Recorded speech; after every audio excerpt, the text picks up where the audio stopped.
ઘાસ ગોડાઉનની જાત મુલાકાત લઈને ઘાસની ગુણવત્તા અને રખરખાવની સમીક્ષા કરતા કચ્છ કલેક્ટર શ્રી અનિલ રાણાવસિયા પશુપાલકોને ઘાસચારો મેળવવામાં કોઈ મુશ્કેલી ન પડે અને સમયસર પૂરતો જથ્થો મળી રહે તે માટે કચ્છ જિલ્લા વહીવટી તંત્ર દ્વારા યુદ્ધના ધોરણે કામગીરી હાથ ધરવામાં આવી છે, જેના ભાગરૂપે આજે કચ્છ જિલ્લા કલેક્ટર શ્રી અનિલ કુમાર રાણાવસિયાએ વન વિભાગ અને મહેસૂલી અધિકારીશ્રીઓ તલાટીશ્રીઓ સાથે બંને ગ્રાસલેન્ડ વિભાગ હસ્તકના ધોરડો ફોરેસ્ટ ગોડાઉનની રૂબરૂ મુલાકાત લઈ ઘાસના સ્ટોરેજ ગોડાઉનનું નિરીક્ષણ કરીને રખરખાવ અને ઘાસની ગુણવત્તાની સમીક્ષા કરી હતી.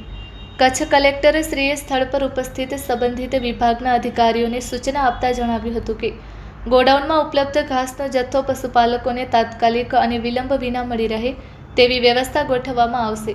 ઘાસ મેળવવા આવતા પશુપાલકોને કોઈ અગવડ ન પડે અને સમગ્ર પ્રક્રિયા પારદર્શક અને સરળ રહે તે બાબતે ખાસ ધ્યાન રાખવા તાકીદ કરવામાં આવી છે. આ મુલાકાત દરમિયાન પશુપાલકોના વિશાળ હિતમાં વન વિભાગ, મામલતદાર કચેરી, પોલીસ પ્રશાસન અને સ્થાનિક તલાટીઓને સંકલન સાધીને કામગીરી કરવા કલેક્ટરશ્રીએ જણાવ્યું છે. મુલાકાત દરમિયાન વન વિભાગને ઘાસ વિતરણ કામગીરીમાં પૂરતો સહયોગ આપવા માટે સૂચનાઓ આપીને જરૂરી માર્ગદર્શન કચ્છ કલેક્ટરશ્રીએ પૂરું પાડ્યું હતું. કચ્છ કલેક્ટર શ્રી અનિલ રાણાવસિયાએ બંને ઘાસ ગોડાઉનની જાત મુલાકાત લઈને ઘાસની ગુણવત્તા અને રખરખાવ વિશે જાણકારી મેળવી હતી.